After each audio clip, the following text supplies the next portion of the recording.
Assalamu alaikum, everyone, and welcome to Let's Talk Legal and Immigration with your host, Sabab Khan. So this is the podcast where we break down tricky legal and migration topics into simple, helpful advice for all your people who've joined in. Whether you're a student figuring out visas, an entrepreneur wanting to start a new business, or just a cricket fan curious about legal side of sports, we've got you covered. Expect insights, practical advice, and a dash of banter as we dive into everything from sponsorship options to player welfare in community cricket.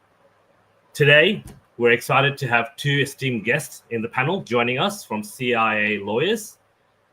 Firstly, as you all know, and some of you will know, Ishraq Ahmed. There he is. Hi, Hello, Ishraq. Assalamualaikum. How are you? I'm good, thanks. I'm good. And also, we'll be joining by none other than Mahin Rahman. Assalamu alaikum, Mahin Bhai. And he's joining us from all the way from Bangladesh. Welcome, you too. I just want to say, everyone, that they're not only just experts of immigration law, but in all facets of legal advice. And they're here to share their knowledge and stories with us. So, guys, thank you so much for joining us. Hopefully, tonight we'll make it both educational, but also, answer the, the simple questions that people have through some legal stories that they've heard or anything that they want. So we'll keep things high level, but quite intriguing and interesting, and we'll have a bit of fun along the way. So thank you both for coming.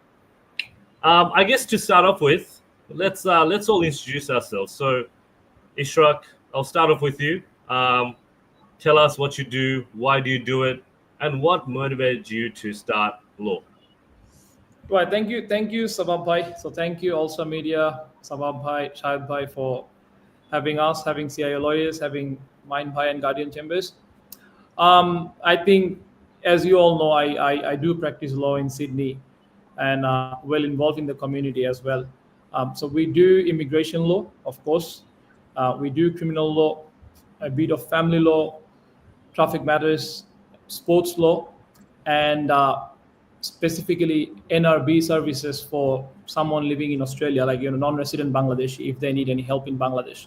So we're going to talk about it probably later in the evening today.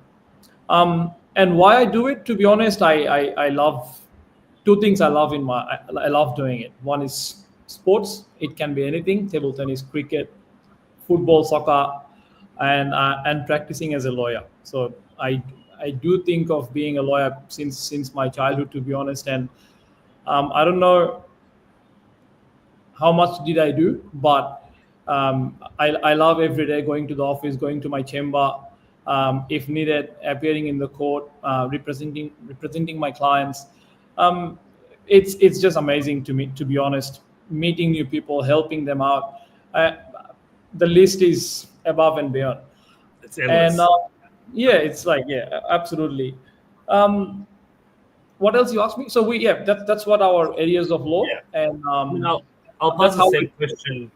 Yeah, I guess I'll pass the same question to Mahin Bhai. I mean, look, we've got a jam-packed show. So Mahin Bhai, so firstly, my Bangla isn't that polished for all the viewers. So I'll ask you in English, what made you go into law, and how do you support the NRB services in the CIA lawyers or with Ishraq as well from Bangladesh? If I may, sorry to interrupt. Okay. Before going to Mahin Bhai. So Mahin Bhai is actually my Mahin sir. So he was my teacher when I was doing my bachelor's in Bangladesh under University of London, and then of course he will say about himself, but just to let the viewers know, like I think Sabab Bhai didn't know, right? So he was my teacher. Okay. And that's the same. That's how the learned colleagues. That's what we say, right? Now I'm working with him, so it's an absolute privilege. I'm privileged and pleasure for me to even learn, because we all work under Commonwealth law. It all came from the British law, right? It's absolutely. It was my pleasure, and I learned a lot from him in day-to-day life and in my legal practice, if it is something related to Bangladesh. So that's pretty much it. He's an advocate. I'll let him introduce himself. So Mahin Bhai, if you can. I'll make sure I behave myself. And sir, don't send me to the principal office. That's for sure. No, assalamu alaikum. Welcome everyone who has joined this live streaming. Can you see me? We That's can the see first. Yeah, you. we We can can see you hear well, you perfectly. 100%. We Okay. can see It was you great. very well. I can't see myself. I don't know why. Anyways, so Ishraq spoke a bit too much, but I would say yes, I was lucky to actually mentor many like Ishraq who has been showing tremendous successful performances all over the legal world in UK, in Australia, and otherwise. So yes, if you have asked me about my entry towards this career, I would rather say that I did not know whether I would be a lawyer until I actually got admitted in the law, in the profession of law.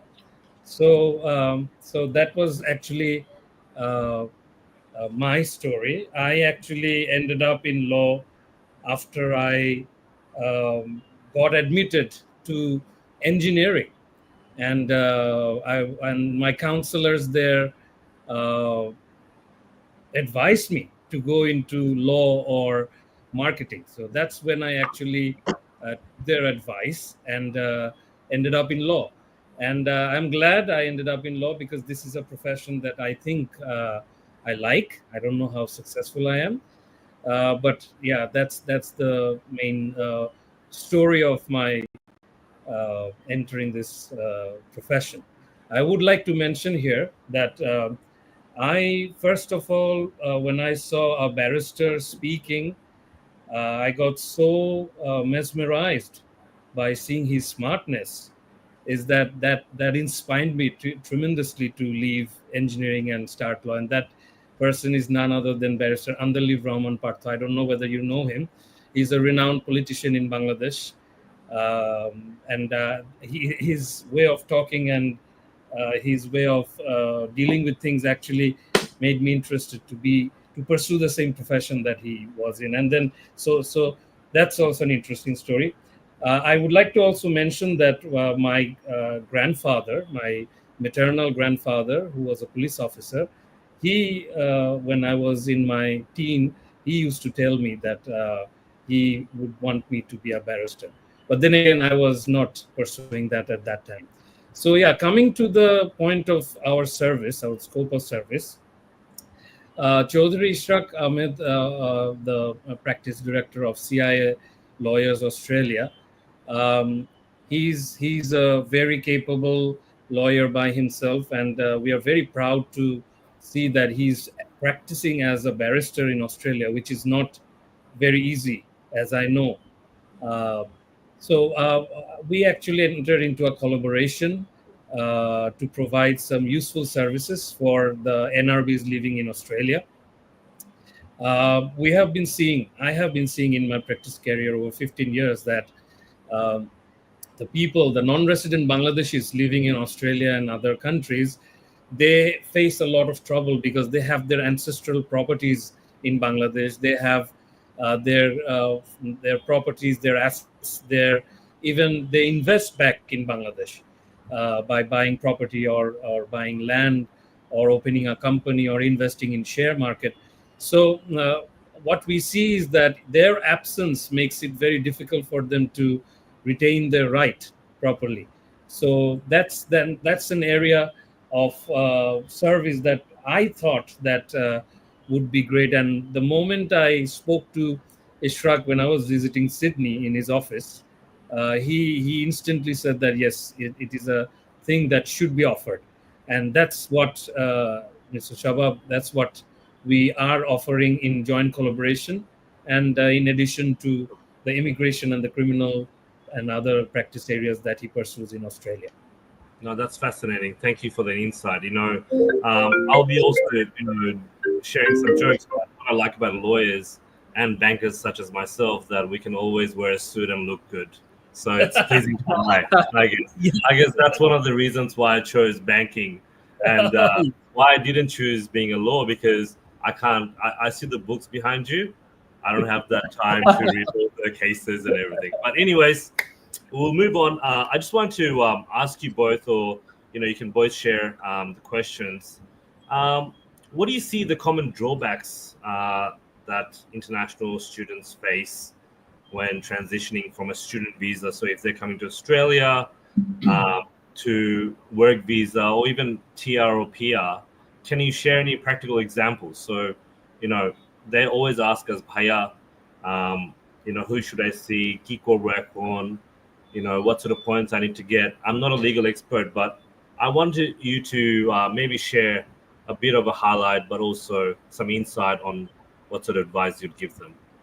Yeah, thank you, Sabab, actually, for asking that question. That might answers many questions for many of us who is living in Australia and struggling to know their PR pathways and their future career and what to do, how to extend their visa. As this is more related to the migration part, I think it's better for me to answer. Um, Yes. I mean, I was a student. Many of us, even that we all play cricket. I see many students.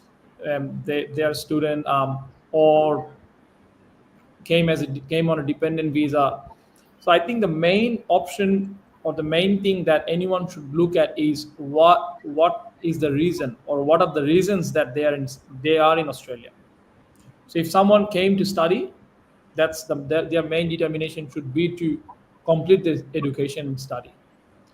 If someone came to work on a working visa, their main purpose should be to serve the company who they got sponsored by. Now, I will not go in detail, but to help the students out there and especially who are in the sports community, I would say if you're studying, and for those who are above 35, I'll touch base on that part as well. So, who are studying, just complete your study. You will hear many myths like, oh, IT or accounting or this and that will not be on the list, or how do I get my PR? In my own circle, the bunch of boys that we have, someone studying IT, someone studying accounting, someone studying marketing. Look, none of the professions to pursue is not easy, but if you finish your study on time, if you do your things on time, that is within your capacity, like for example sitting for an IELTS exam, go for nati, or let's say complete or like be done with your work experience of 1 year on time. If you do your things on time, that is within your hand, that's in your capacity, I think you should be fine. You should be fine. But then again, there are some situations where people doesn't have many options. For example, as I said, people who are over 35, they cannot apply for their temporary residency after they complete their education. So of course it's very hard for them to know what are the next option for them. Anyone who is on a, let's say, on a 408 COVID visa or something like that, they do not have option to apply for any other visa.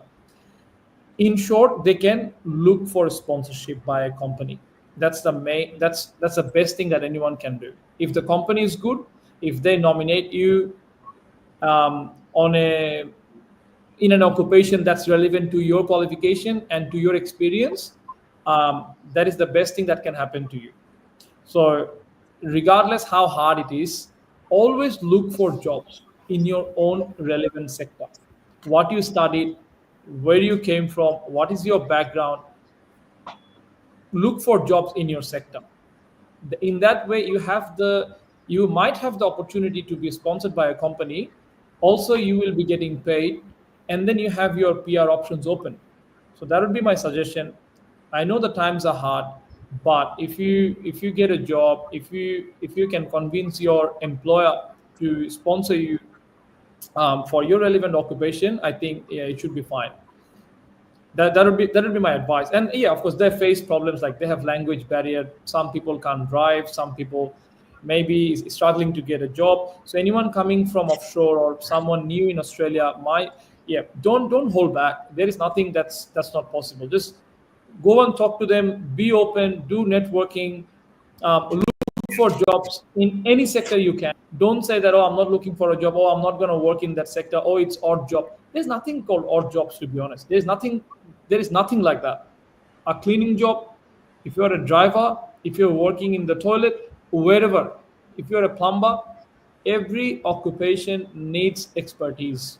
Every occupation needs attention to detail. Every occupation needs your presence there while you are working. So I would rather say, I mean, make yourself stable, have a basis underneath your feet, think of what you can do, and then make a list of your goal, achieve it, and then complain that, yeah, this didn't happen, that didn't happen. That would be my sort of an advice or a Yeah. suggestion, as you can say. Yeah, so sponsorship options, of course, we can't discuss in detail. It's a lot of things to be discussed, but sponsorship options, I'm more than happy to talk to the employers. If some students or some players or anyone from Bangladeshi community or from any community coming to me and saying that, oh, my employer is not willing to help me because they don't think it's something very bad or this and that, I'll be more than happy to go and talk to the company, how to sponsor, how to nominate someone, what sort of occupation, what sort of business, and this and that. But that could be the best option for someone who doesn't have many options available. Yeah, that would be my answer to this. And I don't think, yeah, Mahin Bhai, I don't think he would be able to. This is not his area of expertise. Actually, he Yeah, didn't. Mahin Actually, Bhai no. I was very. want to ask something to Mahin Bhai. Like, sure. what for international students, obviously in Bangladesh. I'm a Bangladeshi as well. I was brought up here, but anyways, on a Bangladeshi student point of view, you know, why do they have the urge to go to Australia, Canada, US, and what do you think from your end? um, what are they trying to achieve? Are they trying to achieve their career goals, like, or get the student, get the degree, come back, or if they're a law student, for example, what advice do you give them to say, hey, okay, great, you want to study law over there, do you want to stay there, practice law, or do you want to come back and add value to the country? Like, that's the question I want to ask you, Mahim bhai. Thanks, Nawab, for your question. It's a very relevant question. So there is a common misconception that people want to study abroad or want to study in a university or college in a foreign country to go and migrate and stay back in that country. Well, while that can be one of the common reason, but the other fundamental reason which I actually pursued was because I wanted to study in a place where I can learn more. I have a Mm. greater quality exposure, and which I can bring back in my country and get valued and improve the standard altogether. So, if I may mention that currently the Honorable Chief Justice of Bangladesh, he is an Oxford graduate. And when this kind of people with such foreign education have assumed positions like the important positions like the position of Chief Justice, it is very encouraging and it is very useful for the system and the country because they they develop further with their learning that they learn from the foreign country. So yeah, I would say that while migration is a primary reason, the other reason is to get a degree, to learn, to get acquire the skills that is only possible there, and bring it back to Bangladesh and then preach here and improvise. And that's what happened because I studied it abroad. And then when I came back, I started teaching. And people like Ishraq, who is excelling so well in the profession in a foreign country, took the basic education back in Bangladesh. And there are institutions which are run by the tutors and the professors who got trained abroad. So that's the urge, if you Yeah. have been asking the question. Now, I want to actually also extend that question as well to you. What's your expertise in Bangladesh, and how have you and Ishra come together to join a good collaboration? What can you do better, not just from the Bangladeshi point of view, but in Australia as well? Okay, so we have a Guardian Chambers LP is a full service law firm. We have been Yeah. operating in Bangladesh for almost 10 years. We have a versatile scope of practice, but our specialty is in dealing with properties, is in dealing with mediation, is in dealing with corporate affairs. So it's like a one-stop solution that's very essential and that's very demanding in Bangladesh. So the scope of service that we are collaborating right now is related to this, in terms that the non-resident Bangladeshis, they have varied problems, and the primary problem that they have is they can't physically come because the holidays are very limited, and it's not very easy for them to take a day off or 10 days off or 15 days off and come fly back to Bangladesh. It's expensive, it's uncertain.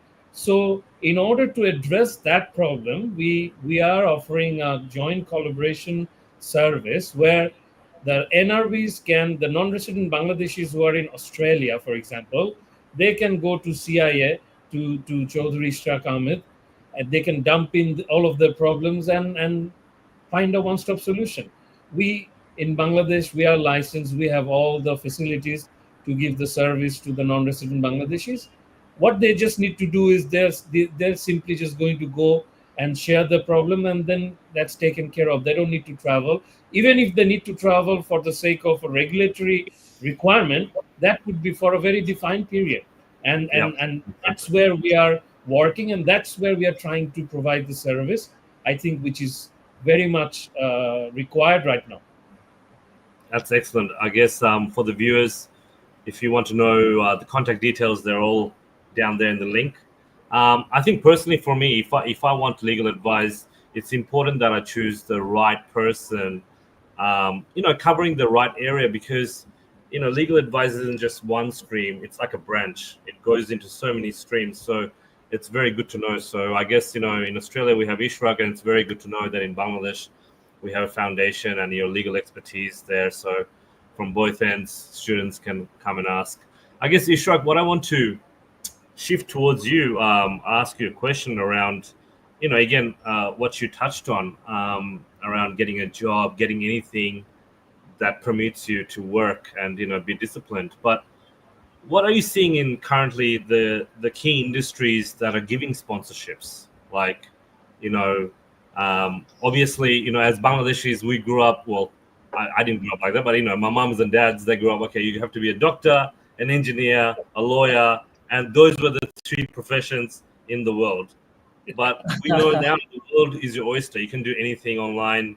You can do anything that your brain comes into. But unfortunately, for some students, non-resident students, they have to follow a certain industry. So what's the trend at the moment? Sabab, I was surprised because I didn't know you were going to ask me this question. This is going to be helpful for many. Sponsorship opportunities means, industries like hospitality, carpentry, construction, aged care, marketing, business development, any. Yeah. So the main struggle that people faces is mainly when they do not find a company who is going to sponsor them. So what happens? They might have a job or they might need sponsorship, but they don't have an eligible company to sponsor them. The trick would be probably to reach the companies, because Sabab, that hospitality industry, they have huge lack of employees, lack of workers. Aged care, it's a big sector. Community work is huge. Social work, community work, in-house support, anything Right. that relates to the community work. Even counseling, relationship Right. counseling, Construction. family counseling. Oh man, Yeah, it's exactly. huge, right, isn't it? Rather, if we compare to the occupations like engineering or even IT, accounting, or even a lawyer, it would be very hard. For example, if someone comes to me for a sponsor, I wouldn't be able to. No. It's a private law practice. So choose a profession that's more realistic and that's more towards your, like, that has growth and you can earn money. Because let's say at the end of the day you have your permanent residency and everything, but you don't have a job. That won't make many sense. That don't make much sense anyway. Exactly. And there are many, like as Mahin Bhai mentioned, like many students coming from different part of the world, right? So I when I'm practicing migration law, so I'm dealing with clients from everywhere around the world, and um, saying so we have office in Vietnam, we have this collaboration, and I'm trying to set up my office in Dhaka and Chittagong. Um, have a small office and a small setup in Brazil, Colombia. So why I'm saying this is they study. Not everyone comes for settlement. Some people they come and they go, they learn, they get what they want, right? They do. So if someone coming for masters by research or PhD or something, so they don't think of if it leads to permanent residency or not. Even I have got clients from coming from Harvard University, Yeah. and they are from Africa. So just imagine someone from Africa going to Harvard. I'm not making any like discriminatory comment or anything, but I'm just saying having coming from that part of the world. So that means it is possible. But as you have asked, if I go back to your question, it's more like you need to touch base and talk to people, and Yeah. those are the sectors where you have opportunities. But then again, don't think, oh, I'm going to study this because I have a PR pathway, because at the end of the day you can't finish your study. I'm 100% sure after completing like 1 year and a half you will think Yeah. like, I don't like it, or I want to study something else, and then you keep on switching your courses and your career pathway end up doing nothing. So it's better to know yourself first what you want to study, and then find out your career options in that line of after thinking what you're going to study. Not like No, I'm going to study this to achieve exactly. this, because that's the wrong idea. To first thing, oh, I need my PR, that's why I'm going to study this. No, that's not the way to do it. If you're coming from, let's say, just for an example, HR background, but you want a career pathway, you want a PR pathway, so don't go for straight away from HR to nursing. Maybe go for from HR to marketing or business development or something in the project management. You know what I mean? It has to be relevant. Don't study something, or don't consider studying something that is absolutely out of your, like, not within the vicinity. Yeah. So but That's absolutely right. Like I always tell, like obviously you guys are more professionals than me in terms of giving that advice. But I always say, guys, do your due diligence in what you want right, to do, what you right. want to add in life. I think that's important. Mahin bhai, what's your thoughts? Like, let's just shift it to also not just for students, but I'm sure the viewers. There's a lot of business owners here in Australia, but also now the economy has grown. Bangladesh, the separation from middle class to upper middle class has diverted in a way. So I guess there's a lot of wealthy or ultra net wealth clients out there. So what I want to ask you, Mahin bhai or Ishraq, if a client wants to come to you and say, "Hey, I have abundance of cash. I want to buy a business in Australia, but with that, I want to have a stream where I can get a PR or go."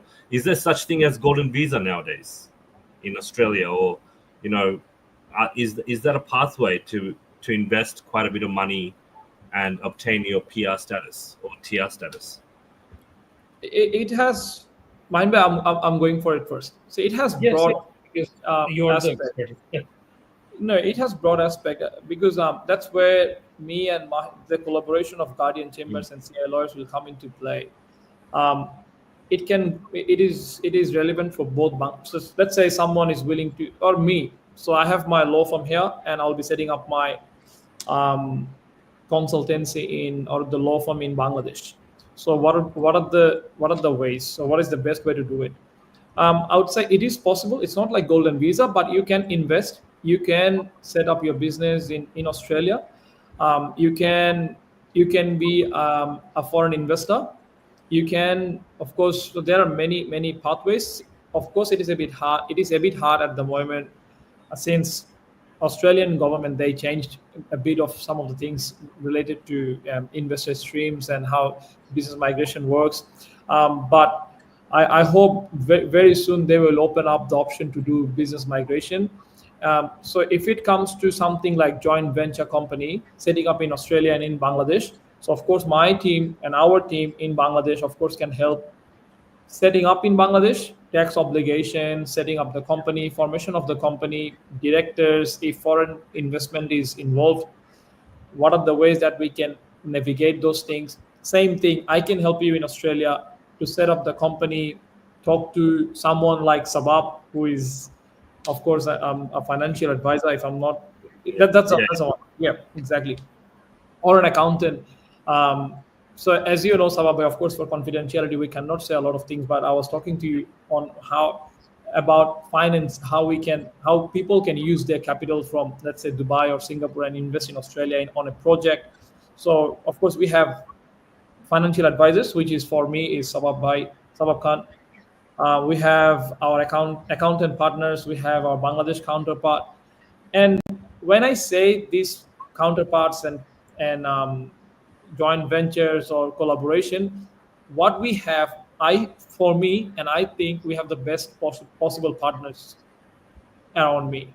absolutely, In absolutely. Bangladesh, we have guardian chambers. I think anyone can search and look for it, like who are guardian chambers, who is mine, Rahman, what are the team, who is Sabab Khan, what, and anything. So anyone who wants to invest or set up company and get some ROIs, 100%, we can help them out. So that is one of the aspect of our practice as well.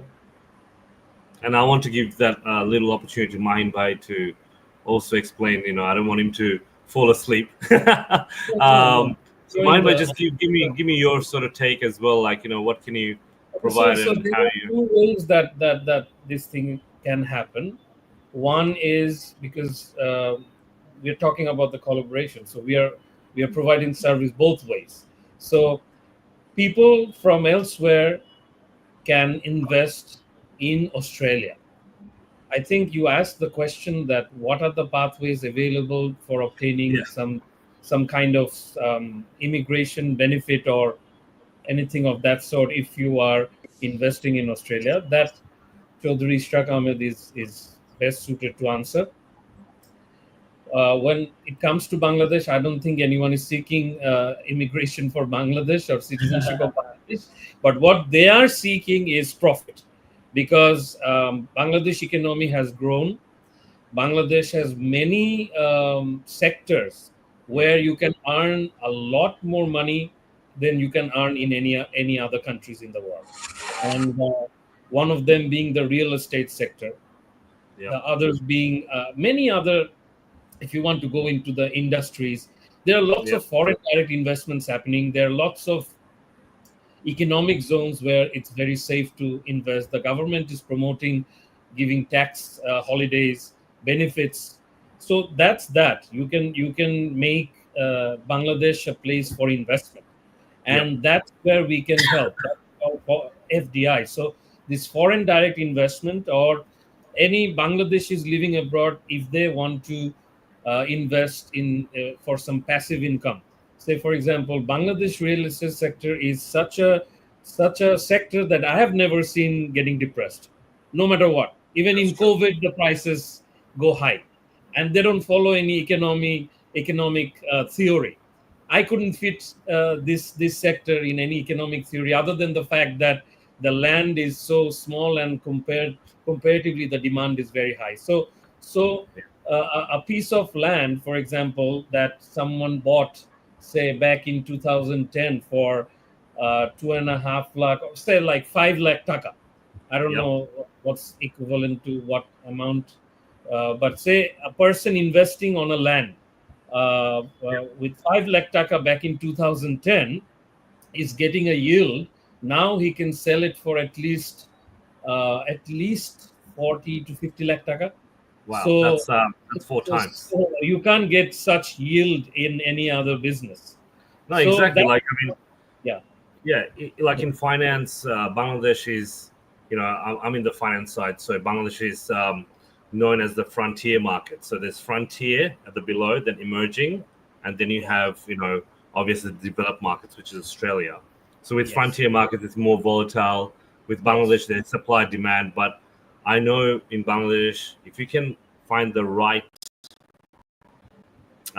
industry, and then find that industry through a right legal channel. So it's good to know that you can cover that.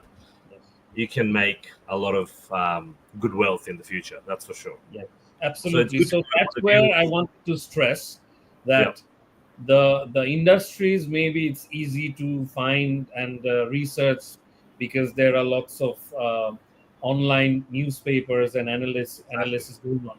But what is important is to get the right, because as you said, it's a volatile market, and it's a developing country. So this country, the legal compliance is not that high.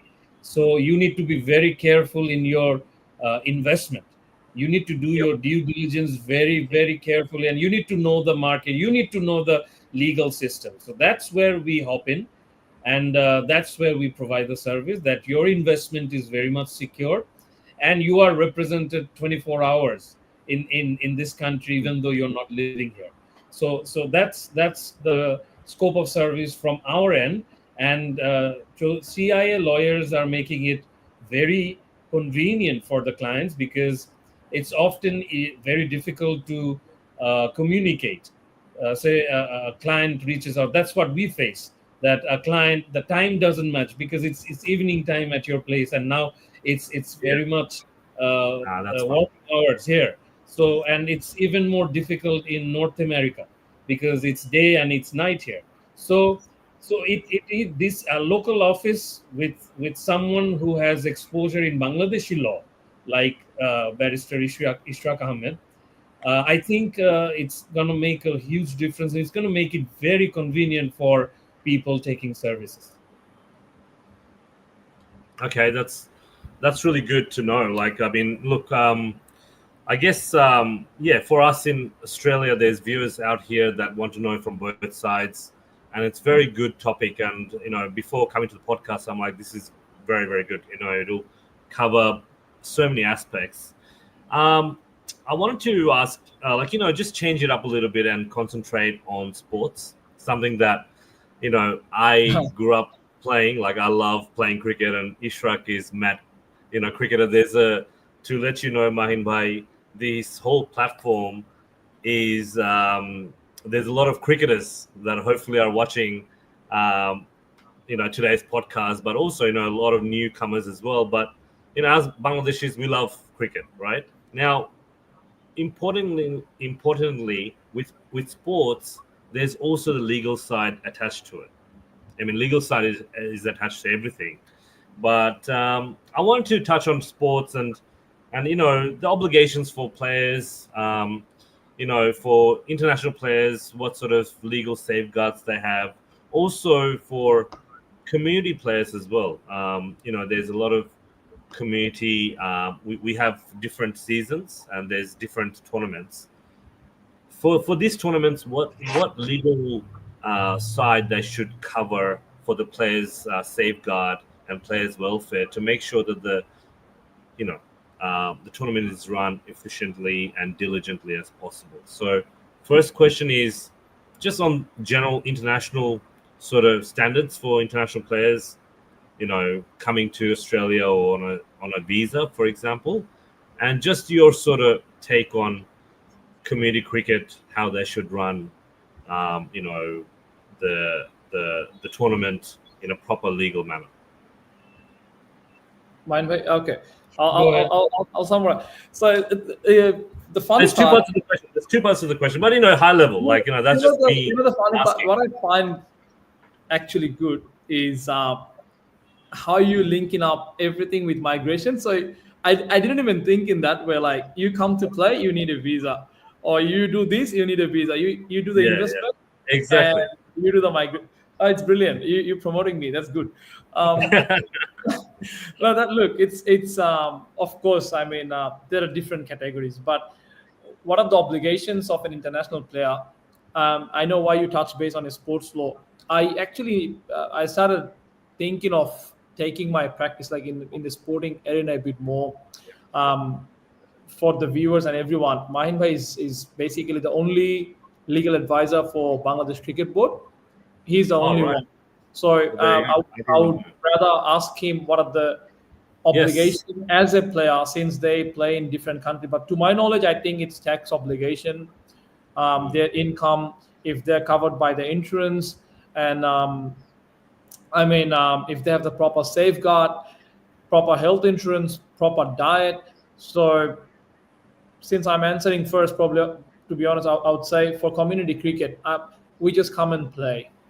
Yeah. I would say for every tournament organizer, we have we have had players facing injury, grounds sometimes not prepared well or Yeah. something. So we need to have public liability insurance 100%. If you have health insurance, if you from the tournament committee, if you let the players know about diet and nutrition, because it's summer. Summer means it's 40 degrees in Right. Australia. So So you hot. come to play rather being cramped after 5 minutes or playing with a broken finger, anything, like, you know what I mean, because we are all amateur players. We're playing community cricket. So many of us are not knowledgeable. They don't have the knowledge of how they can be well equipped. So I would say from the organizers, if they can do something, maybe it's helpful for the players, for everyone who Yeah. is participating. International players, I would probably suggest the earning and insurance and tax obligation. So probably Mahin Bhai, I don't know, because I don't have expertise on taxes, but I know something like DTEs that they can avoid paying tax in their home country if they pay in another country. But that is something, yeah, I do not have much knowledge, but definitely I would like to know. Since he may have dealt with many foreign players. He was also a lawyer for one of the franchisee. Bhaiya, which team was it? Dhaka Gladiators. I have been working for, before I was appointed by the Bangladesh Cricket Board. I was appointed for two franchises. One was Duronto Rajshahi and the other one was Sylhet Thunder. So, but after that, when Bangladesh Cricket Board appointed me as legal advisor, I am not now. I can't Yeah. assist any other team. So what did So you what did you look at when you Yeah. had foreign players playing for Yeah. your team at that time? Of course, what are the safeguard that franchisee team took to make sure that everything is in order and they are not in breach of any So, obligation? so when we, even as we talk now, another BPL season is coming up, and the players draft took place a month ago. I think Ishraq saw that. So yeah, there are international players joining every now and then for the uh, Premier BPL, Premier League, and also foreign players playing in other leagues as well, both professional and non-professional. Even I think there is a lawyers tournament coming up in which is to be held in Bangladesh. So yeah, so we have professional cricket and we have non-professional cricket.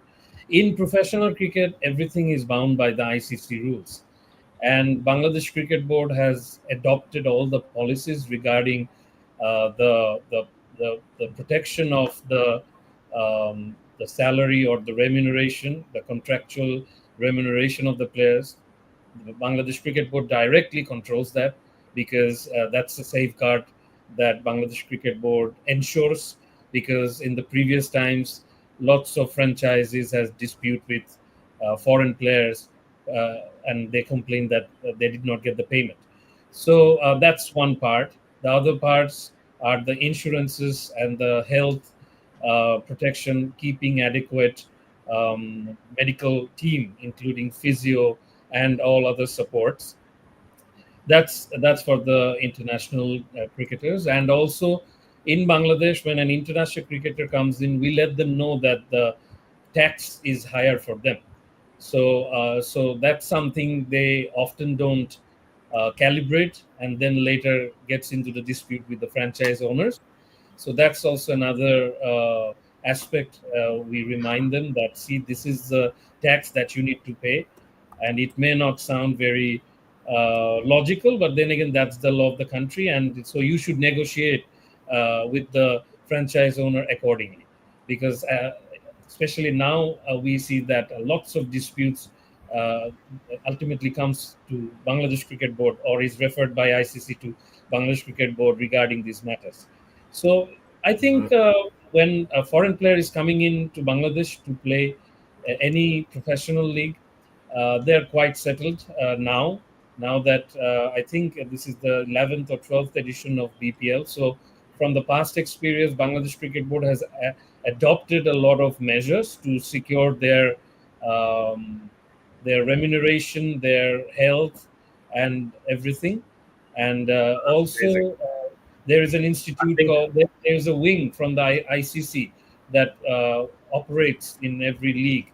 That's called AXU, Anti-Corruption and Yeah. Security Unit. So they're independent department that is appointed from the ICC, who operates to ensure that there is no match fixing, which is a no, that's problem. Maybe we can amazing, Mahim. have a different What we'll podcast. do, yeah, no, this we need a separate podcast for this. So if the Yeah, viewers want to very listen to interesting, more, and it's a very interesting and like, a very burning topic. Sabab bhai, no, I think the organizer told me, you got 4 minutes to wrap it up. I'm like, how? We only spoke for 5 minutes. you no, I think We can talk for all day. this podcast it covered migration, it covered sports law, it covered NRB. It's not, yeah, you need separate podcast for each of Can those we, segments. before we go, just on a funny topic? Look, I like watching Suits. I love it. Harvey Specter. I mean, Michael, even as a guy, I love Harvey Specter. So I want to ask you, just on the funny side, do you watch any drama series? And just quickly, do you share any? I like watching non-legal drama series. I watch New Amsterdam. I don't know whether you've watched it. It's regarding doctors and hospital. Okay. I did watch Suits, but I face that every day, so I'm not. You're like, this is rubbish. We do so much hard work. But we What see about a you, lot Ishraq? actually represents really a lot. Absolute drama over accuracy. So, Now, Mahim, really appreciate the day. But anything you want to add? We have 3 minutes, so maybe just last few words for the viewers, for the students. We're all working hard, all trying to live well. Sometimes we bend the rules, but make sure we don't snap. So, what advice would you give to I everyone out spoke there? very little about students because I was waiting for Ishraq, who was the expert. But let me give you, because I have studied abroad. I've studied in Canada. I've studied in London. I kind of have led that student life. So when you're a student abroad, my advice is you have to build your network. The primary difference between a university in Bangladesh and university elsewhere in the world, especially Australia, Canada, UK, is that you have a lot of activities going on. So participate in those activities, get connected with the community, get connected with the industry, with the professors. A big mistake that most of the students make that ultimately leads them not to be successful in the immigration as well is they focus only on obtaining marks. You have to understand that marks is not everything. The grades matter, but the grades are also the other networking and being connected. Who can actually help getting you obtaining immigration is very important.